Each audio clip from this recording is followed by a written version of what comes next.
Hello, this is Sarah Brash. Welcome back to my channel. So, I just made a video about my awesome live Q&A for the International Social Ontology Conference, and it was too long and I hated it, so I just deleted it. So I'm going to make another one. But my live Q&A for the International Social Ontology Conference was amazing and awesome. So it happened on Saturday in the afternoon, and I responded to a couple questions by the really awesome moderator Saba from UC San Diego, and they hosted the conference, the International Social Ontology Conference, even though it was entirely online, and they were awesome. But mostly I talked about the awesome comments by Ken Ehrenberg, who works on jurisprudence, on philosophy of law and legal theory at the University of Surrey in the UK. And he was so kind, and he wrote some amazing, awesome comments on my webpage for the conference, where you can go, you can watch my video, paper presentation of my talk, and you can read Ken's comments, and you can read my response. And that's mostly what I talked about in the live Q&A, which sadly I think is now lost to the ether. I don't think they recorded those, and so that's sad tear. But I'm basically going to tell you what happened, and you can go to my webpage for the conference and you can read Ken's awesome comments and my awesome responses for yourself. So first of all, Ken Ehrenberg basically said, and I'm just redoing this video because I'm just going to paraphrase instead of reading, because that just got weird and long and it's boring. Okay, so I'm just going to paraphrase. So Ken's first comment was basically to say, like, what would happen if the public officials wanted to repeal a law that the social group or the citizenry still construed as valid and still followed? Would that mean that the law had been repealed or not? And I basically said that it would mean that the law had not been repealed. So, because just in the same way that public officials can overstep their authority by promulgating or adjudicating a law that is beyond the constraints, which are what the social group whose legal system it is will accept as valid, the body of primary duty imposing social conventions of obligation or quasi-obligation that they accept as valid. And so if the public officials go beyond those constraints, either promulgating a law, adjudicating a law, or repealing a law, it all has the same result. They have not failed an obligation, but they have failed to make or repeal valid law. So they have failed to repeal that law. And I was hyperbolic during my live Q&A, and I used the extreme example of, imagine the US Congress attempts to repeal the US Constitution.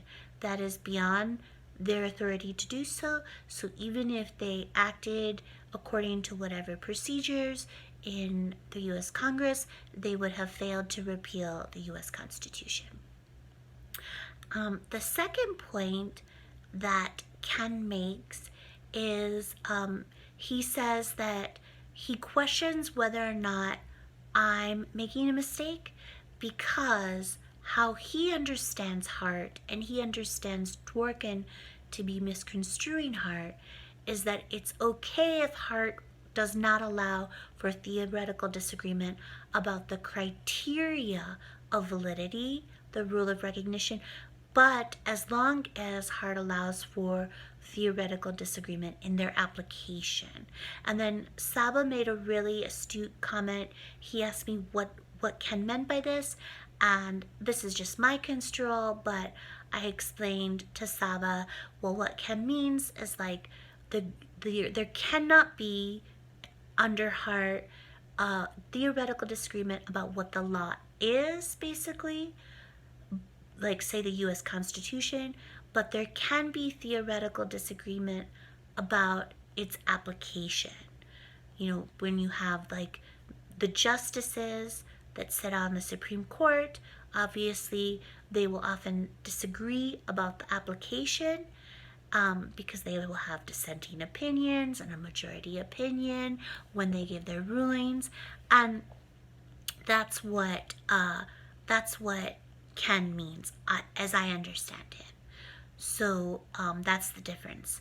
So now my response to this is basically that Ken is correct in that Dworkin is saying that there has to be able to be theoretical disagreement about the actual criteria of validity about what the law is, and not merely in its application.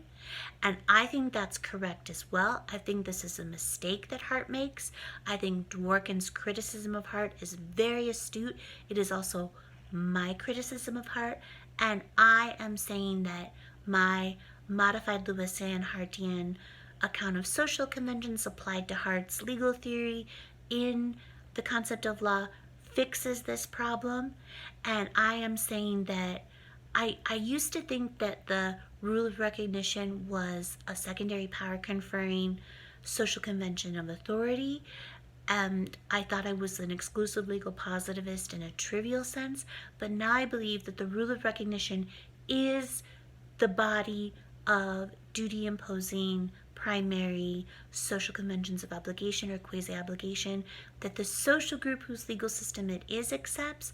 And so I do think now that this is why we need to apply my modified Lewisian Hartian account of social conventions to Hart's legal theory and the concept of law, so that we can have actual theoretical disagreement about the criteria of validity, about the rule of recognition itself, and not merely its application. So that's my response. And then the last point, which is really 2 points which are kind of together, that Ken makes, is he says, well, okay, so the social group whose legal system it is, you're saying, Sarah, that they have this obligation to confer authority on the public officials in order to solve social coordination problems, basically. And so that, but what Ken suggests is that that's the extent of the obligation of the social group whose legal system it is, and that if we can find another source for the legitimacy of the public officials to promulgate, adjudicate, and repeal valid laws, then it isn't necessary that it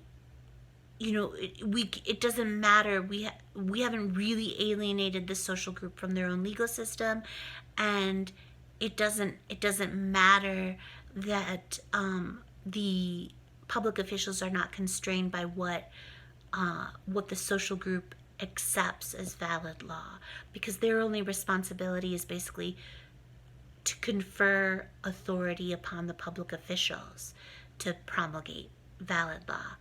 And this, I am saying, is wrong, and I explain that the quasi-obligation to confer authority upon an assumed authority, and I take this to be Raz's definition of authority, the esteemed legal philosopher Joseph Raz.